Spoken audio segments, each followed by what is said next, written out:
Today my guest is Jo Stanford from Health Education England. Jo has had a career in programme project management, and her advice to someone starting is to value collaboration, continue to learn, and be curious about what you do and the world around you. She's moved her team to virtual working, not any old virtual working, but virtual working in a virtual world. Her key message is that projects are about people, and she's doing work on neuroscience. She used the analogy of someone driving to work. It becomes automatic after a while. The brain knows where to go. But if you move office, you have to retrain your brain on the new route. It takes time before you become comfortable with it. That's her view on change. It takes time for people to be comfortable, and you've got to give people that time. Please spend some time listening to Jo. Welcome to this episode of Implementing Best Practice in Business.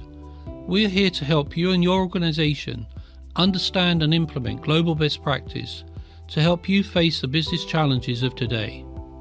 Join me, Richard Pharro, CEO of APMG International, in talking to leaders and practitioners who have applied these frameworks and practices to boost their productivity. They're here, willing to share their knowledge and experience to help you learn from them so you can do the same to make you more competitive in today's market. My guest today is Jo Stanford, Head of the Corporate Portfolio Office and Project Professional at Health Education England. Jo has a very enviable background of professional portfolio programme project management. She's worked in the private, the public and the health service. Her passion is to make NHS sustainable for current and future generations. She's been leading a collaborative network in the development of the project professional for the NHS. This has involved working with people across organisational and regional boundaries. And what she's really trying to get the people to do is to share, learn, collaborate and improve capability. So it's great to have you on the show, Jo. So welcome. Thank you very much. It's lovely to be here. And have I left anything out of your impressive CV that you would like to share before we get going? No, I think, I'm not unique in the fact of working in the NHS and being powerfully kind of motivated and, to protect it and to make it sustainable for future generations. It is fairly beloved, not only for the fact that it's got a very, strong sense of identity and it's really just critical to the health and well-being of, humans. Ultimately, I believe that everybody has the right to a good quality of life, and health is such a critical part of that.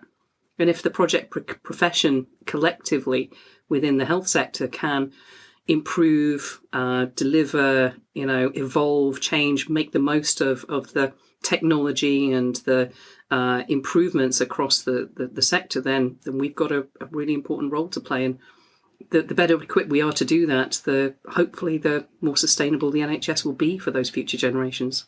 And I would agree with you. I mean, as a citizen, I would agree with you. I think the health and wealth and well-being of the NHS, I think it's critical to all of us. But it's a huge organisation. Yeah, and I'd imagine that digital technologies are being used or piloted everywhere. I'd imagine it's a test bed of ideas. And I know that you're involved in various groups. I know that in particular you sponsored something recently regarding data analytics. So how are you using digital technology in the PPM profession in the health service? This is an area that's quite a challenge because everybody talks about the NHS as an organisation as opposed to the collective hundreds of individual and independent organisations that it's actually really made up of. So one of the challenges for us in terms of that ability to network and share innovation and piloting new technology and new ways of delivering health care and services is actually being able to connect the community across the landscape. So one of the things that we've been working on is to build that network. We have regional network groups. We have leads in each of those regions. We're building a database directory of all the NHS organisations and their heads of functional heads of professions, so we can really start to connect people up.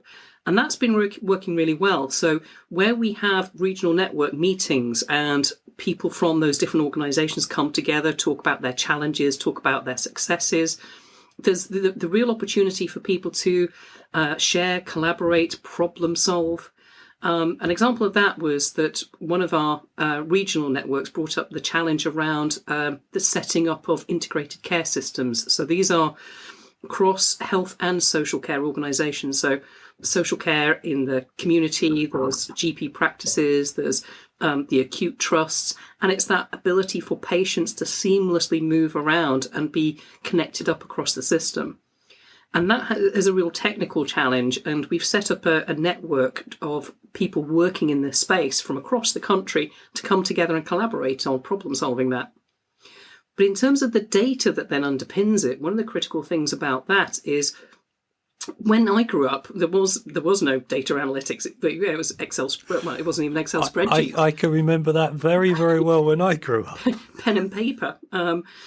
So there's the wealth of data, the wealth of potential for using the data to create understanding and informed decision making is phenomenal. Our skills and abilities to do it is the bit that's the gap. So the data analytics bit, I think, is a crucial pillar of the next generation. And people growing up in it now are okay, but actually we all need to skill up on it. So as part of that, I'm on a project data analytics task force, and it's cross-sector. It's not just public sector, it's cross the private sector as well, because this is a shared challenge. And we're collectively developing a capability framework for project analysts within the profession. And alongside that, I've procured apprenticeship programs, so project data analyst apprenticeship program, which for me is the real way to learn and do. It's the best way to be able to take on board the knowledge from the education side of it, apply it in practice, learn, reflect, share, and then refine. And that's learning and doing in real time on real problems and challenges. And I think that's a real critical skill. There's also the fact that we need to develop that. So as a line manager and as a head of function, I'm working with them on training for me because I need to understand what are they talking about when they talk about, automating processes and, data mining and all of that kind of fun stuff. And for us to make the most of it, we need to understand it well enough to know what value we can leverage from it. You can't underestimate the intelligent client. Yeah, the importance of that. I would imagine you got so much data, and you must come in, particularly with the people you work with in the role that you have. How do you differentiate between confidential data that you really don't want other people to see and you can't really share, and the data that you have in the system? And my conversations with a lot of people, everybody believes that all their data is hugely valuable. Yeah, they never use it. It's locked away either in a file somewhere, if it's paper, or it's stored somewhere. And they talk about it as intellectual property and hugely valuable. And in reality, most of it is probably pretty useless unless it's combined with something else. But do you have a particular challenge within the health sector regarding confidential data, non-confidential data, and convincing some of those data owners that what they have, they should share, because by sharing it, they're going to be better off, wrestling it away from that confidential tag? There's some really important data protection issues around this, particularly when you're talking about patient data or staff data, that are really critical to get right. There's obviously been data losses in the past, or theft, and also corruption, and threats from external organisations blackmailing people around things like the data. So it's a tricky balance to be struck in terms of security and also getting the greatest value from it. But there are teams, and particularly quite a lot of teams at NHS Digital, whose whole role it is to both define and manage and make best value from those data collections. Funny enough, we were on a call today about that, because one of my challenges is to identify the project and change workforce across England. And At the moment, there isn't a way to do that. So what we're looking at is how we code people within the employment record. So we've got that data set that already exists. What are the processes we do to connect people? And once we've got that, what we'll be able to do then is we'll be able to look at heat maps in terms of, what resources we've got where, look at how we can support improvements around things like equality and diversity, where we've got a lack of representation. So there's real potential within that data. And some of it's about what's the value you can get from it. It's about being creative about what's the problem to solve and how can you use that data. So that's for the first part. The second part is you don't necessarily need to know all of the exact details. So I don't need to know names and addresses. What I need to know is general statistics and information around that group of people in that particular area. And therefore, what they do is they built in things like pseudonymized data. So they have a way of protecting what would be identifiable within the data sets. And that means that we can access the data that gives us the information we need, combine it with data around things like capability development and competence assessment, so that we get a much richer picture of the statistical, evidence that kind of gives us information for decision making, but without having to cause problems or have data risks that would be compromising. It is a huge challenge, isn't it? Earlier on, you said about connecting the community across the, I suppose, the ecosystem of the health professionals. COVID's had a real impact on most organisations, and everyone's now working remotely. I don't know if you were working remotely before COVID, but certainly I would imagine you're all working remotely now. What lessons have you learned sort of working in this virtual world that you think are going to be carried forward when the pandemic becomes as common as the common cold or a light variation of flu, and most people have learned to live with it, and we get back to whatever a normal existence is without the pandemic hanging over us? So what do you think is going to be the way we now do things at the end of the pandemic? I think there's going to be a couple of really critical drivers for this. So I did a lot of virtual and remote working prior to the pandemic starting, and for two reasons. One, I work for a national organisation, so we have offices all over the country, and therefore you can't physically go around and see everybody. And therefore there was a lot of virtual working. But also, we were working in a virtual environment called Pentacle Cube, and it's kind of a precursor to Zuckerberg's metaverse, which is about people coming together, working collaboratively, in a 3D environment where you can, design, create, problem solve. And I discovered that, and its creator, Professor Eddie Obeng, probably about 6 years ago now, at an event he did, funnily enough, for the Association for Project Management, talking about the future and the exponential increase in the pace of change and the static way in which people are learning. And, part of that development is about how do we learn fast enough to keep up with the developments and the evolution that's going on around us. And that really struck me as being a really critical insight. And the technology has been around for about 20 years. It's the cultural and behavioural changes that haven't changed to keep up with it. And yet the pandemic really forced people into this change and this different mindset. And there will be people who will quite happily want to go back to how they did things in the 20th century and keep doing it until they retire. But that's not necessarily right for the world, because society's changing, technology's changing, and if we don't keep up, we will effectively become obsolete.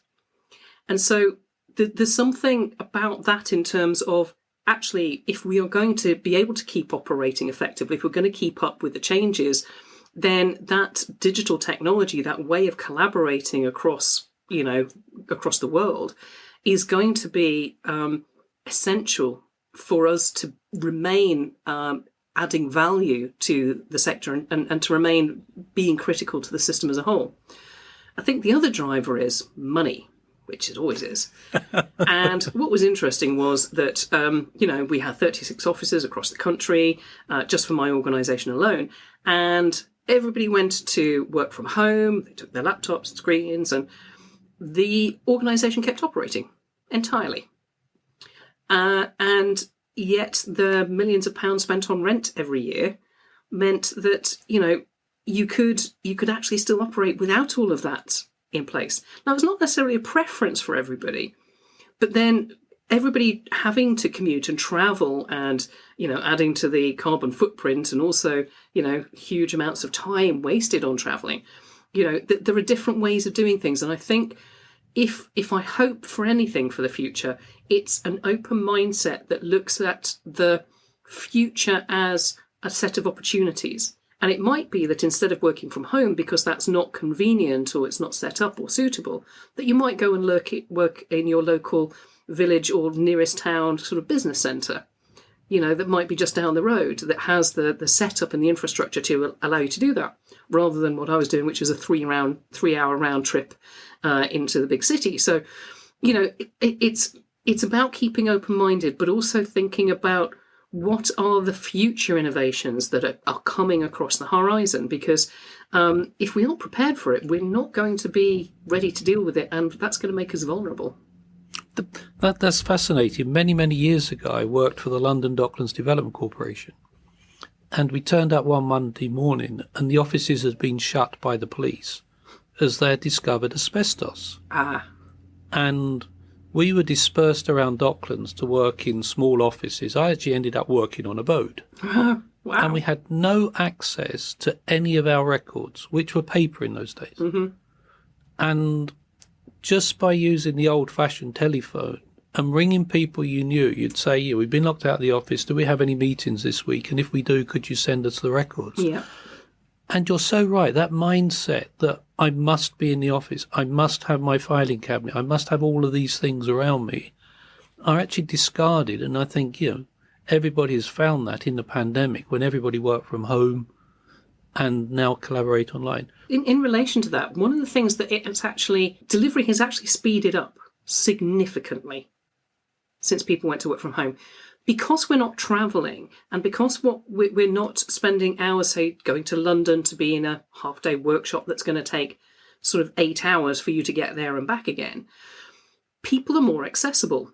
So if I wanted to connect with somebody in a different organisation, different department, different sector, instead of going, oh, well, they're out of the office all day today, or, that because they're having to do all of this slow travelling, actually most people are online, and therefore you can fit in those meetings that you wouldn't have been able to find time for before.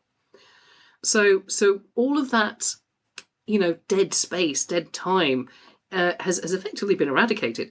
Now, obviously, that makes it quite an exhausting experience because you're full on from the start of the day to the end of the day. And I think we need to get better at creating a better balance around that. But in terms of productivity and networking, I've networked with people I've been wanting to meet with for years, and actually it's enabled that to happen. And I know people talk about, oh, well, face-to-face is best. And you go, it might be the best in the best of all worlds, but actually it's not necessarily very effective or efficient or cost-effective. You can still build really good relationships with people virtually. And that's just about making an effort to build rapport, build trust, to talk and understand that person and what they're interested in. And I think that that's really critical in terms of going forward. There is so much potential for us to work much more efficiently and collaboratively through a virtual environment that we couldn't have done face-to-face. I agree with that. I think probably the breakthrough for me was about 15 months ago when everybody started putting their cameras on. Yeah. Before that, you would be on a Teams call or a Zoom call and people would have their cameras off. And it was like a telephone call. Yeah. But there was a time, when everybody then started to put their cameras on. And if someone didn't have their camera on, you didn't force the issue, but sometime during the meeting the camera came on. And that did actually create that much better, that face-to-face relationship. I fully agree with you. I mean, I used to have a meeting with 2 government departments. One was in Wales, one was in London, and we used to have a 1-hour meeting about every 3 months, and someone had to spend a day travelling to a 1-hour meeting. Yeah. We will never physically meet again because we don't have to. Yeah. I think the challenge is how do you how do you bring someone on? How do you recruit and get that person up to speed with what the organisation does if you don't have that base where they can sit alongside someone and learn through osmosis? I think that is a challenge I think we have to solve. It is, but it isn't insurmountable. And, during the pandemic, we've had a couple of graduates come and work with us. So one came and worked with us for 6 months, a civil service graduate on placement. She worked with us for 6 months. We never met her. She never met us. And yet you can build into the way in which you work with people. So we have what we call weekly drum beats as a team. So we get together in our virtual environment. We're all there. We have, sort of virtual whiteboards. Everybody posts up what's happened in the last couple of days, all the key things that have happened, what's coming up in the next couple of days. Everybody kind of takes it in turns to go through it, talks about it. And then everybody knows what everybody else is up to. The information shared and communicated. And often you get things like, oh, you've had a chat with so-and-so and that's come out. That's really good. I need to, can we have, there's something we can connect on about that. So that thing about, obviously you're missing out on some of the social activities that you might have by random conversations in the kitchen or by the printer. But you can still create a way in which that communication and that sharing is in place. And the other thing is how you set the culture of the team, how you create the environment that is engaging and open and means that, you're working with people, but also giving people an opportunity to talk and share and contact you at any time. And I think that that's really an important thing, not just, virtually. You have to be more probably conscious of it virtually. But you can create a really engaging and positive and supportive culture. I agree. Talking of change, though, in the project program management field, the tools and techniques and approaches have been around for about 50 years. They were developed by engineers about 50, 60 years ago. We haven't really changed anything. Do you sort of see things changing in the way we deliver projects and programs, the underlying methods, approaches, tools, whatever you want to call them? Because we are going to be working differently. We are going to be working remotely. The pace of change, what's the phrase? The pace of change is fast, but it will never be as slow again, or something like that. It's getting faster and faster. And are there any insights that you get from your clinical colleagues where, they come from a very different background maybe to the engineers and maybe work in your team, the project and program managers? What's your view on the future of the tools and techniques we apply? I think there needs to be a radical change in the profession. Excellent. Just point that one Tell out more. Tell more. And you're absolutely right. So having worked in different sectors and then coming into sort of central government and then the NHS, the way in which certainly project methodologies and approaches to project management that have come from a very heavy industry, engineering background, just aren't fit for purpose. I'll just be really blunt about it. That when you look at the breadth of projects in the NHS, there's a very, very small minority of infrastructural projects, buildings projects. The vast majority are to do with what we do as a sector day to day, which is around delivering services to patients. And that's all about people. And it's about people and it's about techniques and it's about skills. And therefore, the kinds of projects that we're dealing with in the NHS are around service improvement, transformation, education reform, digital capability. All of those things are really the breadth of the change that's being dealt with in the NHS. And yet the tools and the methodologies don't really support those kinds of changes. Because most of it's really to do with people engagement and collaboration and creativity and design. And so it's not that I'm saying there's anything wrong with those particular methodologies, but they don't apply everywhere. It's a bit like a plumber only having one tool in his tool bag, and therefore it doesn't matter what the job is, he'll go around and hit it with a hammer. So have you developed a tool set? Have you developed some thinking? So one of the things in terms of being a portfolio manager is I get to see a lot of the projects as they come through, and I get to see how they end and what happens to them and what comes up next. So there's a couple of critical areas for me that I see that there could be real innovations in. The first is that we're very good at developing products. So we'll create a thing and we'll go, ta-da, job done. What tends to not happen is that those products then get engaged and embedded and built into the way things work until they become the new normal, and therefore we actually achieve the value from them.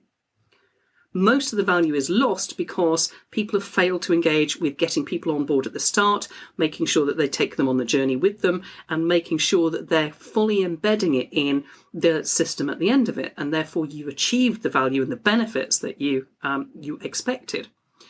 So I think there needs to be a critical shift towards much more of the change management approach to things.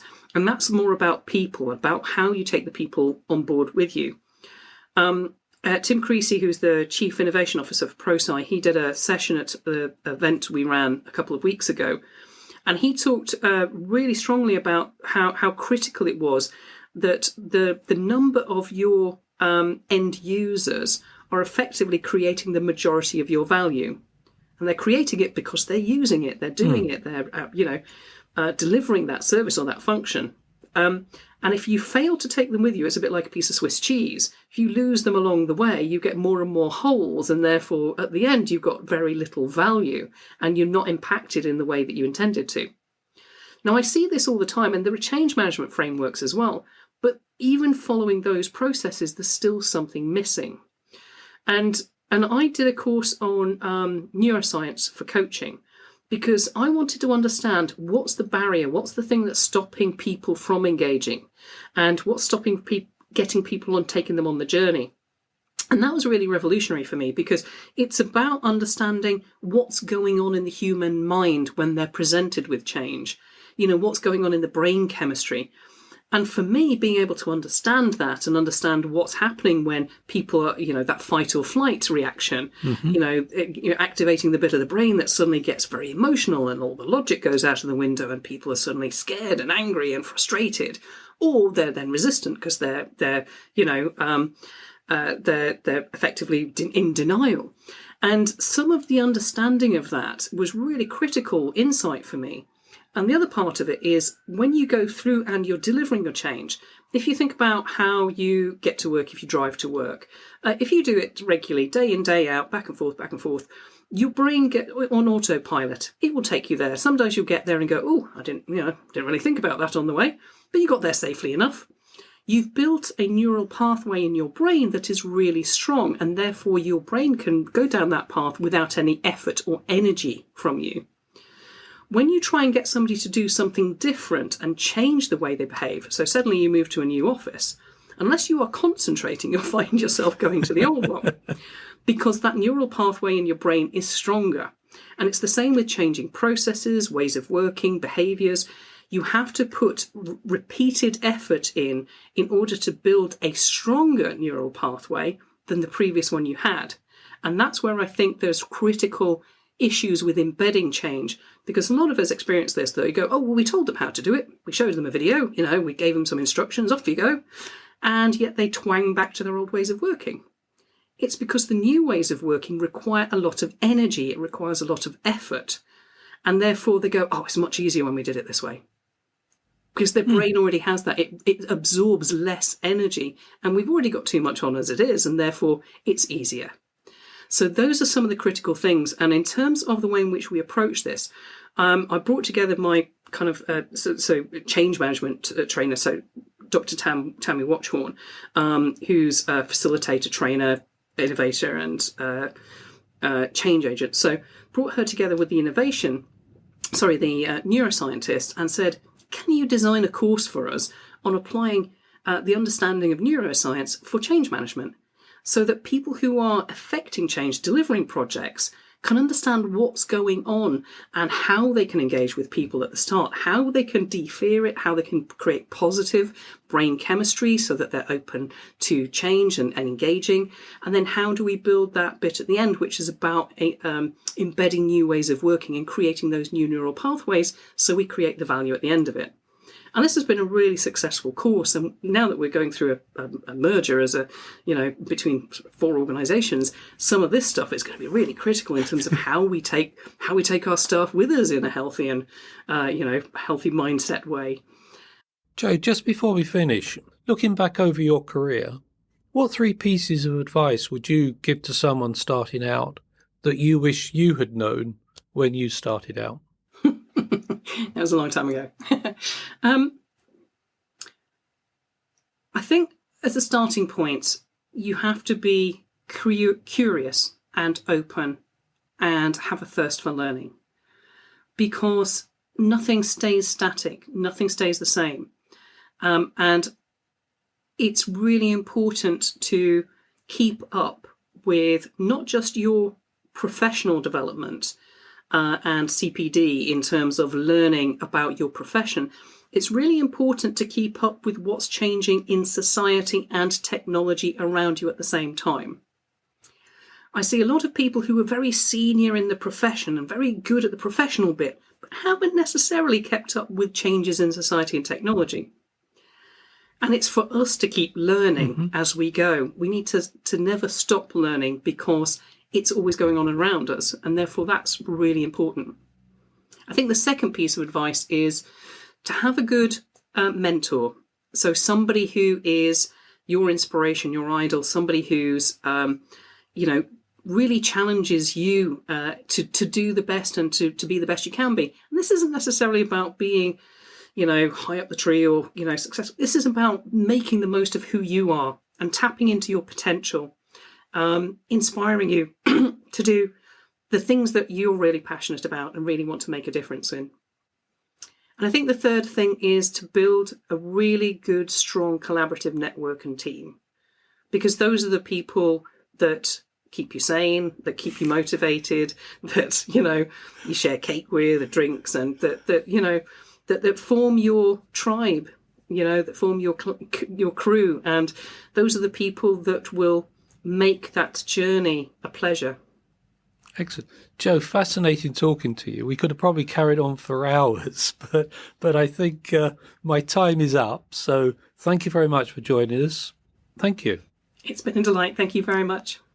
Thank you for listening. We're always keen to hear your feedback and suggestions for future episodes. You can find all the information in the show notes below.